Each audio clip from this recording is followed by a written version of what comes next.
This is a special report from True Crime Today and the Hidden Killers podcast. Is the Long Island serial killer in custody? That is the question we are asking at this hour, as an arrest has been made over the Gilgo Beach murders on Long Island. The enigma began with a series of baffling disappearances, leading to grisly discoveries that shocked the nation. Today, in a press conference, we learned the details of the man that they suspect to be the Long Island serial killer, Rex Heuermann. Let's go to the press conference that took place just moments ago with the Suffolk County District Attorney's Office. Good afternoon, ladies and gentlemen, and thank you all for coming. I'm standing here with my law enforcement partners in the Gilgo Task Force to announce the indictment of defendant Rex Andrew Heuermann, 59 years of age. He's been arrested by the Suffolk County Police Department's homicide detectives, and he's been indicted in a grand jury presentation by the Suffolk County District Attorney's Office for the murders of Melissa Barthelemy, Megan Waterman, and Amber Costello. The investigation of Maureen Brainard-Barnes is ongoing.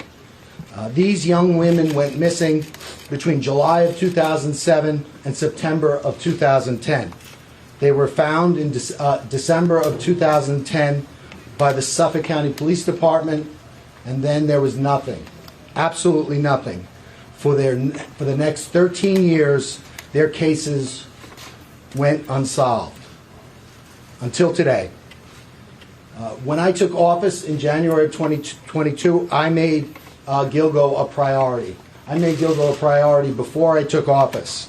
I met with the victims' families, some of whom I'm proud to have standing with us today, and I told them that we were going to handle this case differently. We were going to do it differently, and that when I showed up, you weren't going to see me calling the media and being on Gilgo Beach with a giant magnifying lens looking for clues 12 years after the case. What I was going to do was I was going to work with my task force. We were going to form a task force. We were going to work with the Suffolk County Police Department. We were going to work with the Suffolk County Sheriff's Office. We were going to work with the New York State Police. We were going to work with our FBI. And we were going to form this task force, and we were going to work together, and we were going to use the grand jury, the power of the grand jury, to reach a determination in this case. Because the grand jury has two things. It has power, it has reach. You could obtain documents, you could interview witnesses. But the other thing that the grand jury has secrecy. No one knows what you do when you operate a grand jury proceeding.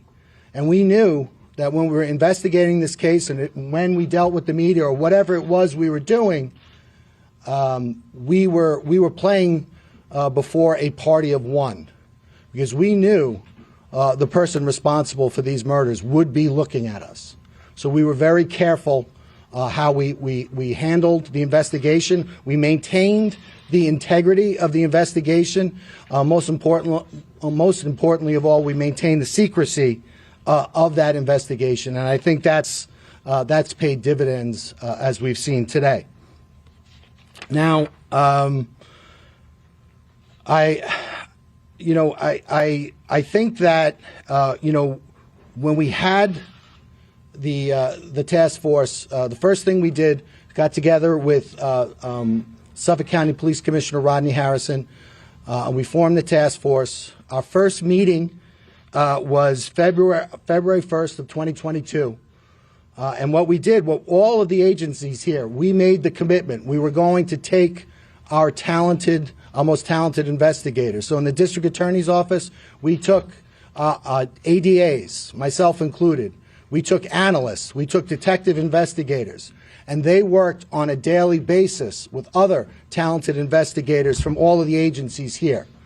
We started that in February 1st in 2022. 6 weeks later, on March 14th, 2022, the name Rex Heuermann was first mentioned as a suspect in the Gilgo case. A New York State investigator was able to to identify him in a database, and from that point on, we used the power of the grand jury, over 300 subpoenas and search warrants looking into this individual's background to bring us to this day. So I'm proud. I know that this case is over, but I'm proud of what we've accomplished up to this point. I know we have more to accomplish, but I'm also thankful for the partnership of the task force, because certainly without the participation of the task force, we wouldn't be standing here. Before I thank some folks and turn it over to our partners, I just want to talk a little bit about the evidence in the case. I know a lot of people know about the case. As I indicated, the victims went missing between July of 2010 and July of 2007 and September of 2010. And in December of 2010, they were their bodies were recovered. They were buried in a similar fashion, in a similar location, in a similar way. All the women were petite. They were they all did the same thing for a living. They all advertised the same way, and there were similarities with regard to the crime scenes. All the women were bound at the head, at the midsection, or at the chest, and later at the legs. The other thing I think that that's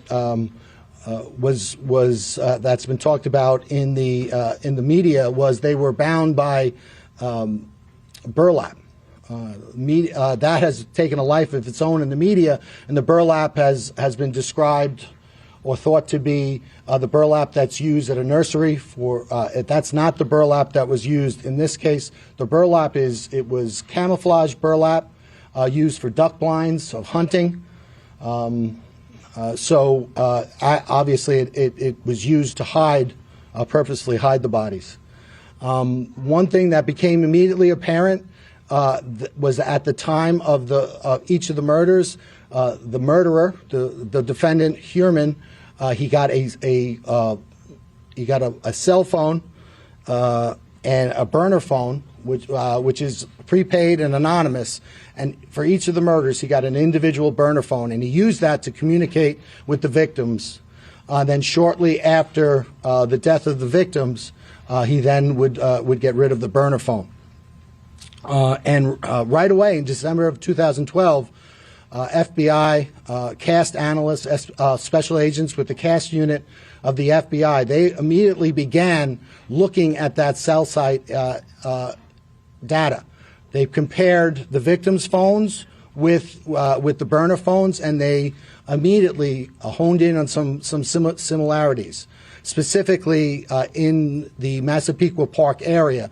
And they looked at an area of a confluence of 4 cell towers, and they realized that this had significance because the perpetrator of these crimes was probably located within this area at or around the times of the murder. And that was mapped out. That was called the box, and it was an area in Massapequa Park. The FBI also managed to do that for an area in Midtown Manhattan. And so that was an investigative lead. The other investigative lead at the time was, even though there was a significant amount of time that elapsed with regard to before the victims were recovered, there was some significant evidence recovered. Specifically, there was a hair recovered from Maureen Brainard-Barnes from a belt buckle that was around her legs. With regard to Megan Waterman, there were 3 hairs recovered from her, one from around her head area, one from around her leg area in the burlap, and then there was one caught in between the tape. And that was recovered. Amber Costello also had a significant hair that was recovered during the time of the recovery. But again, the crime scene, because it was out there for so long and because it was exposed to the elements, those hairs were degraded, so you couldn't use traditional DNA analysis on it. You would have to wait and use mitochondrial DNA. And back in 2010, the technology wasn't there for mitochondrial DNA. So the investigation proceeded, but also technology proceeded as well. And then in January and February of 2022, we formed the task force. We began working collectively. And then a mere 6 weeks later, on March 14th, 2022, Rex Heuermann was identified for the first time. And the manner in which that was done was the New York State investigator looked at a database. Amber Costello, the day before her disappearance on September 1st, 2010, she met with an individual for the purposes of having him pay her money for her services. But she involved herself in a ruse where once the individual gave her money, and other individuals came into the house, pretended to be significant others, confronted the individual with the purpose of making that individual uncomfortable, having him leave without retrieving his money, and that's exactly what happened.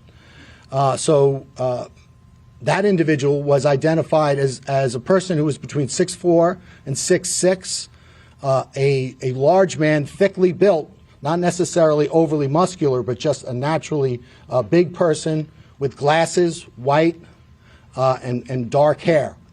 Also of significance was that the fact that he was driving a dark-colored black first-generation Chevrolet Avalanche with a very unique feature that was between it's a pickup truck, so it was between the cab and the bed, and that was identified. Again, that was back in 2010. But it wasn't until March of 2022 that database was searched by the task force, and this individual was identified. That individual was Rex Heuermann, the defendant. And right away there were some commonalities that came right to the fore. Rex Heuermann, 6'4", largely a large person, not necessarily muscular, but a very physically large person. He has glasses. He has the dark hair, and also of particular note, he owned at the time that first generation Chevy Avalanche. But there was more. He lived at 105 First Avenue, which was located within that box area that the FBI first discovered in 2012. But there was more. Also, he worked at the time at an architect, he owned his own architectural firm at an address at 19 West 36th Street in Midtown Manhattan. And that was also the area of interest that was identified by the FBI in 2012. Again, that was March 14th, 2022. And from that point on, our partners and my office, we used the grand jury to continue to investigate, and we executed over 300 subpoenas, search warrants pertaining to this individual to find out more information. One of the things that we did is we followed him because we wanted to get an abandonment sample of his DNA, which we were able to do. We also got DNA samples, abandonment samples from his family. And then we went back and we got mitochondrial DNA testing. And with regard to, there's an aspect of New York State law that doesn't allow me to talk about DNA testing, specifically at press conferences. It's so I can't do that. However, at the arraignment and also when we filed our bail letter, we talked about the significance of that evidence. So if anyone needs to see that, but suffice to say, that evidence was significant, especially with regard to the other evidence that we had developed. But it was there was another interesting aspect. We looked at the Heuermann family travel records, and we learned that during the murders of the last three women, Barthelemy, Waterman, and Costello, that during the commission of those murders, the defendant's wife and children were out of New York State, and he was alone in the tri-state area. We also went back and looked at his cell site records, and we compared his personal cell site records with that of the four target phones, and we saw that there was areas of commonality. In other words, that whenever the target phones would bounce off a cell tower, if the Heuermann personal phone bounced off a tower, it was always consistent and in close proximity with the target phones. And at no time was there ever an instant where those target phones were, for instance, in New Jersey while the defendant was on Long Island.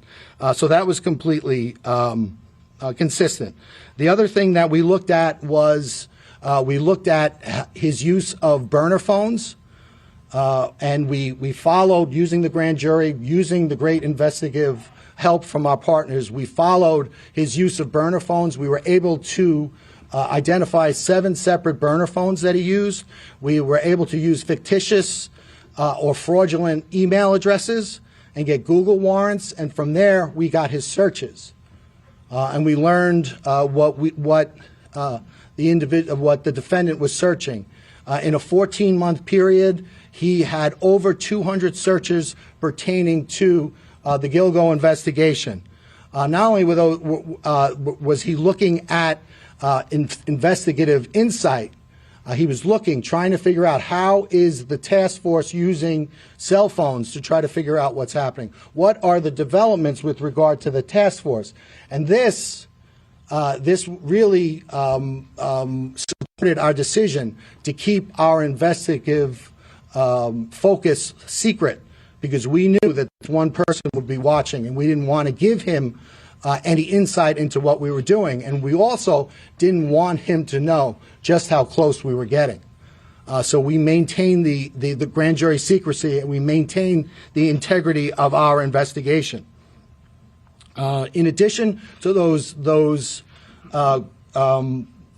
Gilgo searches, he was compulsively searching pictures of the victims, but not only pictures of the victims, pictures of their relatives, their sisters, their children, and he was trying to locate those individuals. In addition to that, there was a lot of torture, porn, and what you would consider, depictions of women being abused, being raped, and being killed. In addition to all of that, we continued to look, and we were able to determine that Chevy Avalanche that was used during the commission of the Amber Costello crime, that Chevy Avalanche was in South Carolina.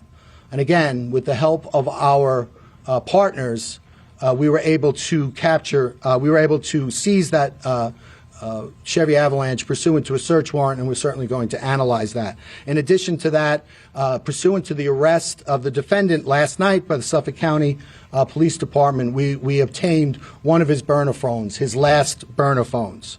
As I said, this case is not over, it's only beginning. We're continuing to execute search warrants, and we anticipate getting more evidence.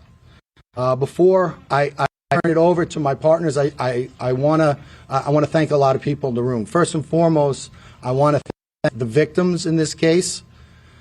You know, it's always inspiring as a prosecutor when you get to meet the victims.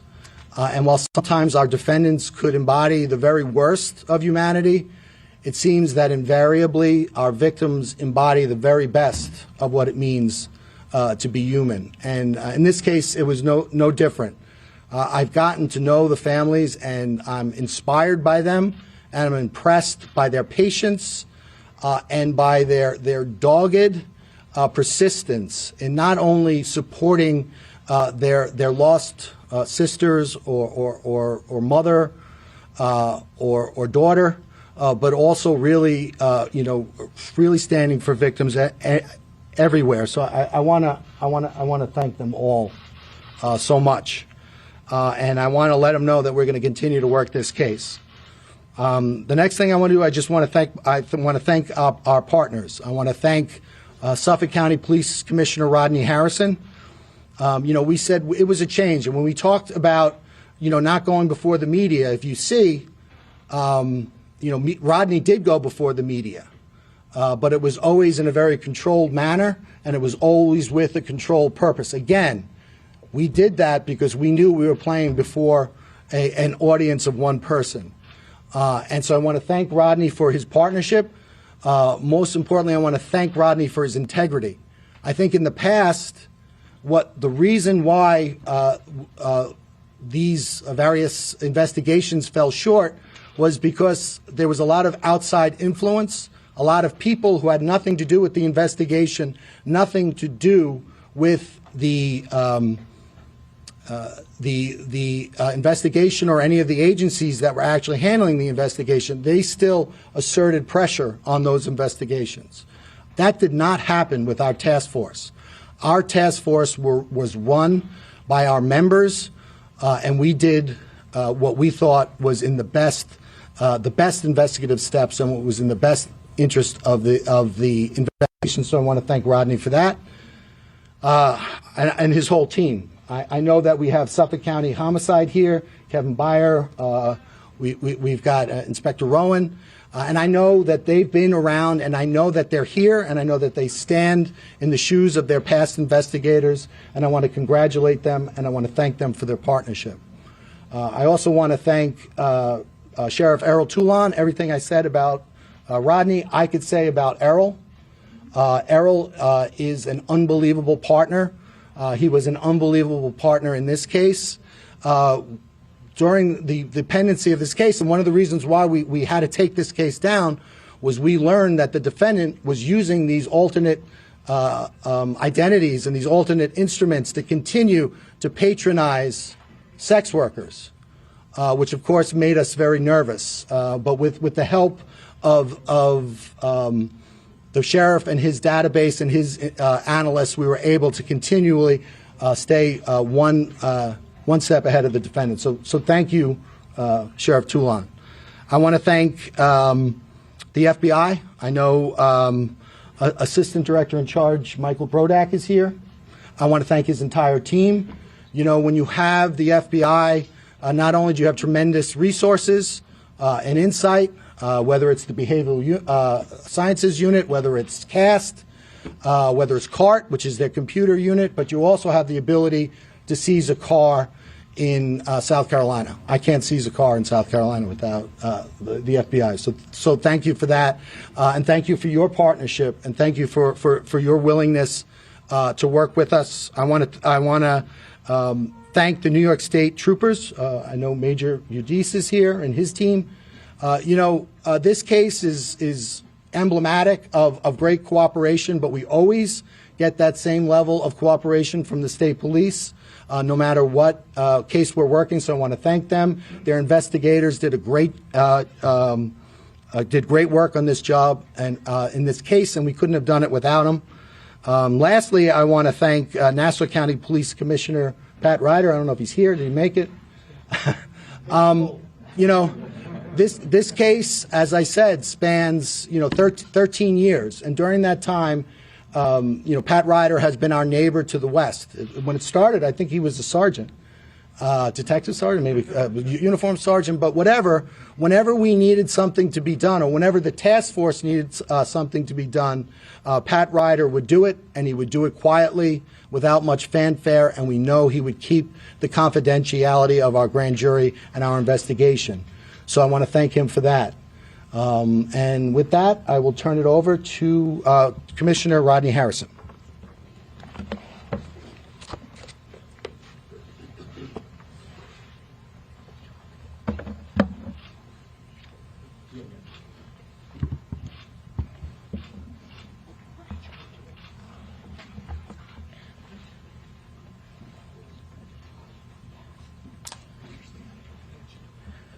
Good afternoon.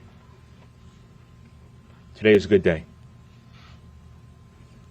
And before I acknowledge the individuals that had a role in getting to this place, I would first and foremost like to offer my deepest condolences to the family members.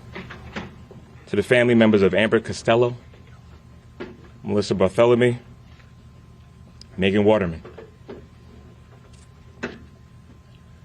I can only imagine what you had to endure over the last decade regarding knowing that your killer was still loose.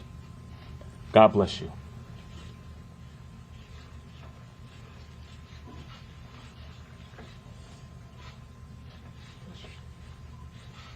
Thank you for your patience.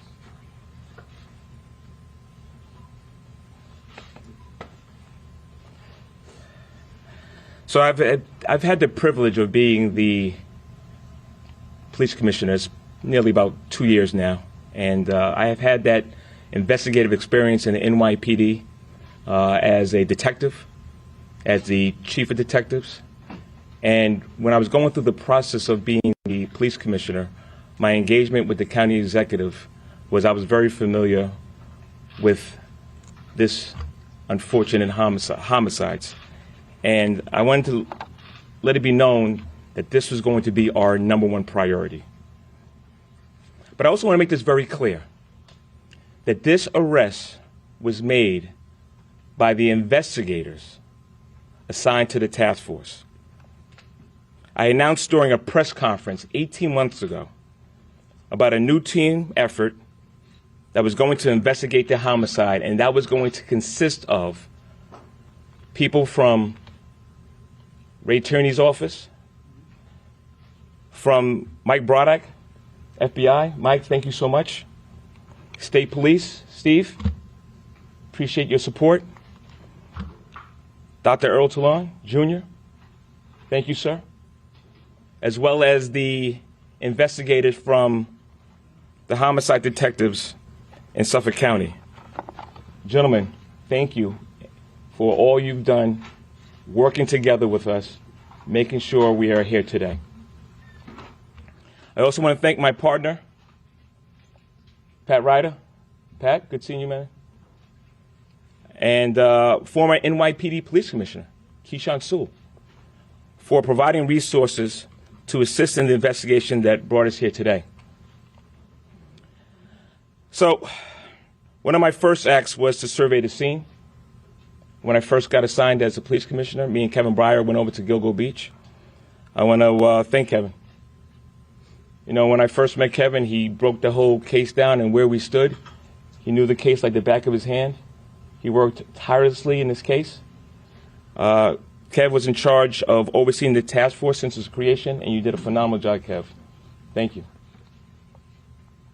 So there's something that I learned from a former NYPD police commissioner, James O'Neill, which is in order to fight crime or to solve investigations, you have to make sure you're working with your law enforcement partners.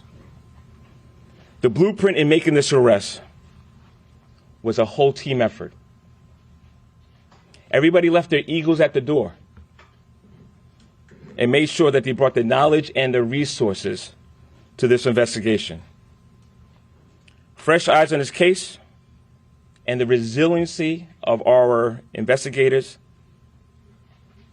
allowed us to identify Rex Heuermann. Ladies and gentlemen, Rex Heuermann is a demon that walks among us, a predator that ruined families. And if not for the members of this task force, he would still be out in the streets today. However, even with this arrest, we're not done. There's more work to do in this investigation regarding the other victims of the Gilgo Beach bodies that were discovered. I'm going to encourage anybody that still has information, call our Crime Stoppers hotline, 1-800-220-TIPS. I want to recognize and thank my chief of detectives, John. thank you for your great work. Deputy Police Commissioner Anthony Carter, both of you who provided update information regarding the case and let it be known if there was any resources that they needed that you brought it to my attention. Since the discovery of the first victim, there's been a lot of scrutiny and criticism regarding how this investigation was handled. I will tell you this, the investigators were never discouraged. They continued and uncovered evidence and followed leads. They never stopped working and will continue to work tirelessly until we bring justice to all the families involved. Last but not least, I want to thank my predecessors that came before me, the work that they did. I want to thank them for really laying the foundation that helped us get to here today. Thanks, Ray.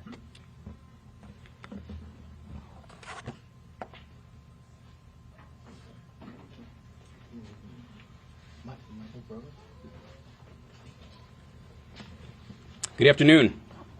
My name is Michael Brodak. I'm the FBI Special Agent in charge of the New York office's Criminal Division. The FBI expended its full set of resources in support of our local and state partners to advance this investigation.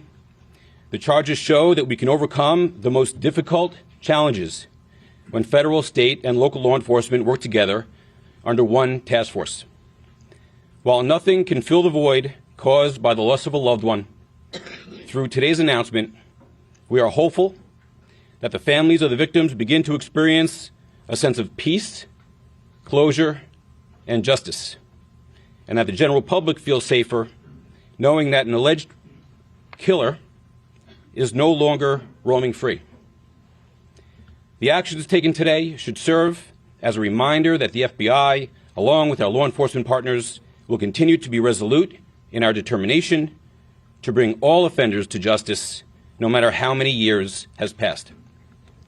I would like to thank Suffolk County District Attorney Ray Tierney and his prosecution team, Suffolk County Police Commissioner Rodney Harrison and the Suffolk County Police Department, the New York State Police, and the investigators and staff of the FBI New York Field Office, including the Long Island Violent Crime Task Force. Thank you.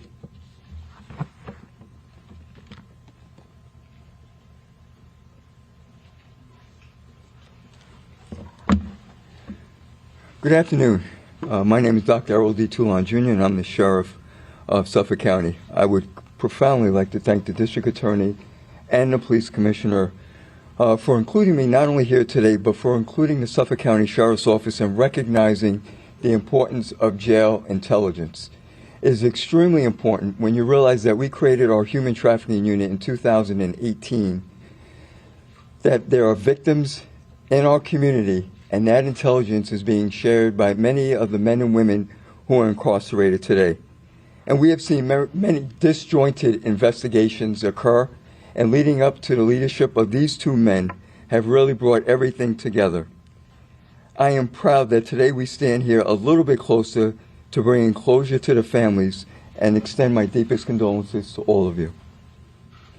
Because of the nature of this case, and recognizing that human trafficking and corrections intelligence is so important, we realize that there are many other cases that are going on that we will help to solve going forward.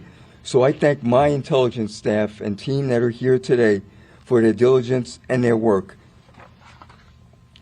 While we did our part in this investigation, we continue because we have to house this individual. We have already designated or talked about certain locations where we will house him, and in addition, the security measures we will implement in our facility to make sure that this individual is brought to justice the way he should be. Thank you very much, and have a good day.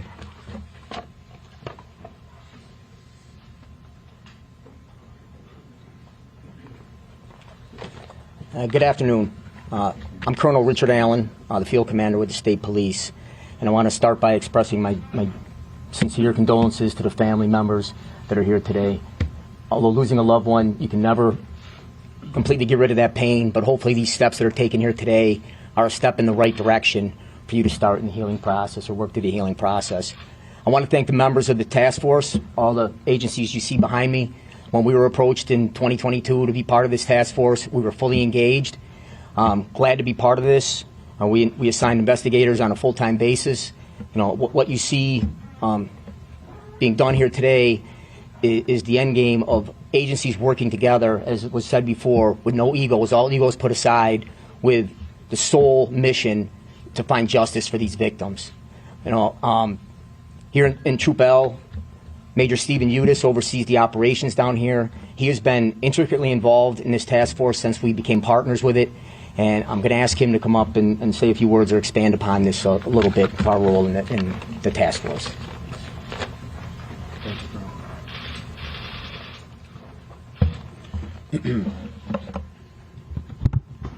Thank you, Colonel. Good afternoon. I'm Major Steve Udis, New York State Police, Troop L, Long Island Troop Commander. I'd like to take this opportunity to start off by acknowledging the DA, Ray Tierney, and Commissioner Rodney Harrison for having the vision to see that forming a task force might breathe new light into this investigation. The state police were asked in early 2022 to join this task force, and once requested, we were more than willing to do so. We were also very pleased that we were able to make some very meaningful contributions in this case to help propel it forward. I'd like to take this opportunity to thank all of the task force members from the different agencies and congratulate them on a job well done. I think this case represents an example of what we as law enforcement can do when we pool our resources together and we work together. I would also like to mention the state police member assigned to this task force. You were provided with a mission, and that mission was to participate in this task force, put everything else that you were doing aside, place 100% of your attention on this case, and help push this case forward. You more than accomplished that mission. I congratulate you on a job well done, and I commend you for your outstanding work. To the families, I'd like to say that on behalf of myself and the New York State Police, we offer you our deepest condolences. We recognize that these crimes may have happened years ago, but that pain continues. Our hope is that this development today provides you with some relief and some comfort, knowing that the person responsible for your loved one's death is now being held accountable, and he's no longer a threat to anyone else in society.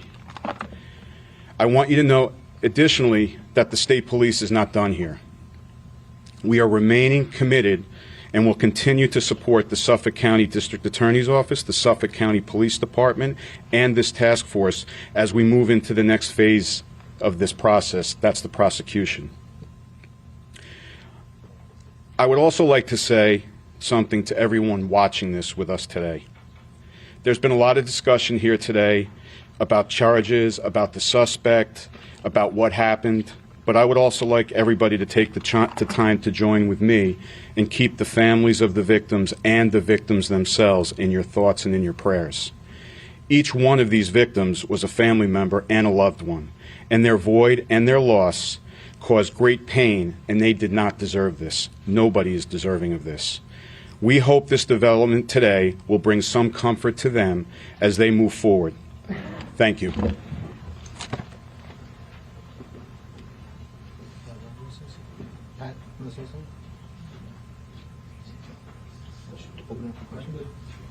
Does anybody have any questions? DA, in court you said that the investigation had to be cut short at one point because of, I think you were fearing the defendant being flee, but more importantly, the safety of people in the community. Can you just explain that more here? You know, sure. Before I do that, I'm standing back there. I realized I didn't thank my own team. So I want to thank my chief investigator, Rich Zacharis, who is I am so lucky to have. I want to thank Nick Santamartino, ADA Nick Santamartino, ADA Michelle Haddad, ADA Andrew Lee. I also want to thank my chief assistant, Alan Bodie, and I want to thank all of the incredible analysts that we have working for us at the Suffolk County DA's office. So, having said that, I'll now answer your question. I think that there was a tension in the task force, and it was a good tension because, there's a tension between getting the evidence necessary to charge somebody, but also keeping the public safe, and that's the tension that we always deal with.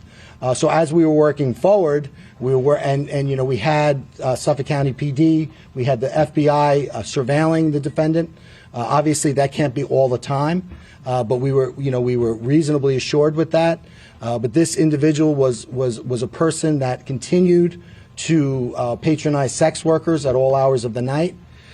He continued to use fictitious email addresses, fictitious identities, burner phones.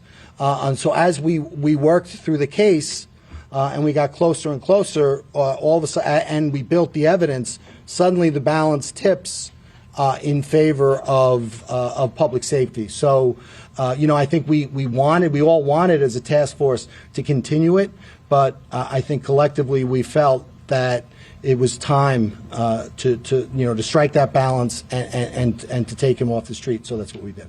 Yeah, I see that you have some of the family members gathered here today. Could you introduce some of them, and if they wanted to say anything about the news? I don't believe they. Does anybody want to say anything? No, they're here. They're. I could tell you they're the Waterman, Barthelemy, and Brainard-Barnes family members, but they're here. They're here first and foremost to support their loved ones, and we're happy and grateful to have them here. Are you looking at any other people? Do you believe that there are multiple people responsible for the remains for the murders? This portion had to deal with the deaths of these 4 young women.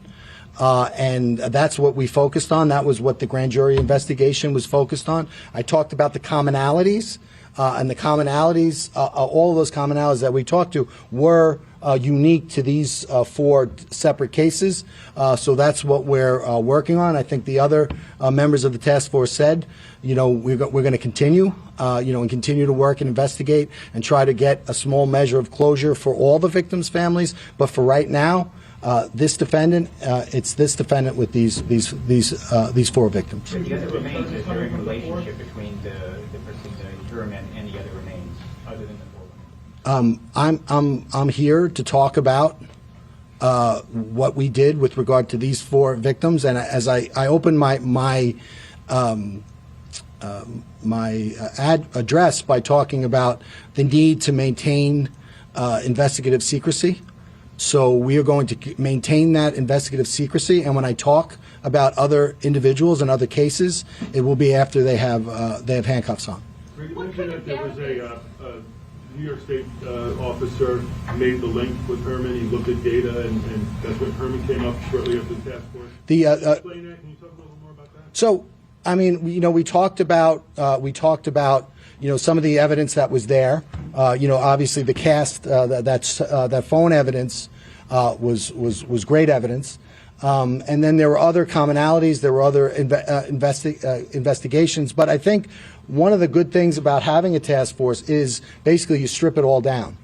And you start from scratch, and then you use the DA's office, because the DA's office has to get you the lifeblood of an investigation is information. And the way you get information on a cold case is the district attorney's office issues subpoenas in conjunction with the investigators and executes search warrants, again, in conjunction with the investigators. And then you mine all that data, and then you let that data take you where you need to go. So that's what we did in this case.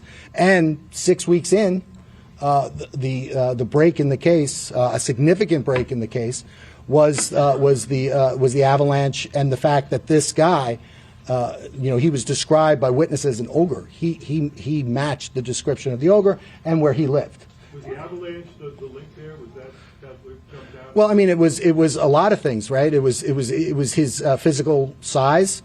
It was his where he lived, where he worked.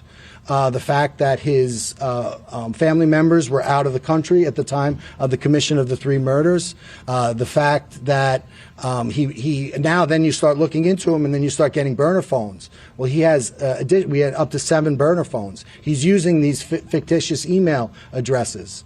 So then you follow him and you get an abandonment sample. Then you go back to some of the old evidence. So it's, you know, there are I mean, March 14th, 2022 was a huge day for the task force, but you know, it's never one piece of evidence. Well, there's like what they'll call lawman searches, and basically what it is you run a certain make and model of a car and certain other, you know, where you live or what you do for a living, and then you get data, and then you mine that data for something that would match with your case. And you do that. You don't do that just, you know, you do that 100 times, you know, until it hits, until you get the right data points. Did the suspect say anything when he was arrested? Was he surprised? Did he admit to the murders? So we can't talk about ethically in New York. We can't talk about any statements the defendant made, but he made. We're not turning over any statements. Surprised? I would say he was, yes. You mentioned a unique feature that helped you track down the avalanche. Yeah. So in between the bed and the cab, there's like a little triangular ornament almost, and it's unique in the way it's configured. It's unique to the avalanche. It was unique to the avalanche at that time, and that was something that was pointed out by witnesses. What? Well, you know, the investigation is continuing, and I would never say never. And we're going to continue to look at, again, now this is a watershed event in this case. And so we've now are going out and we're executing more search warrants. We'll get more information, more data, and, you know, together we'll look at that and see where it leads. Can you share how the other victims' families are feeling today? I'm sorry? Did you speak to the other victims' families? Did they tell you how they're feeling today? Which so this investigation had to do with these 4 victims. So we've been in touch with the 4 victims through the grand jury process. With regard to victims in general and other victims, you know, who lost people in the vicinity of that area, you know, we speak to our victims all the time, but those are conversations that we keep between ourselves. The grand jury was one victim that has not been linked to the charges to this suspect. So you know, so first off, Maureen Brainard-Barnes, the other 3, one went missing in 2009. I believe the others in 2010. She was in 2007, so it was a little bit more remote in time. We are working through evidence. A lot of that evidence has to do with forensic evidence and analyses that are not completed. But once those analyses are completed, we feel good about the case, and we're going to just continue to let that process go. And again, I think the initial plan was to allow the grand jury investigation to go a little further, but at a certain time, again, the task force felt, you know, we need to for reasons having nothing to do with the evidence in the case, we need to take it down. Can you just sum up this defendant? You've seen a lot. Can you just sum up this defendant and what he is accused of? You know, he's,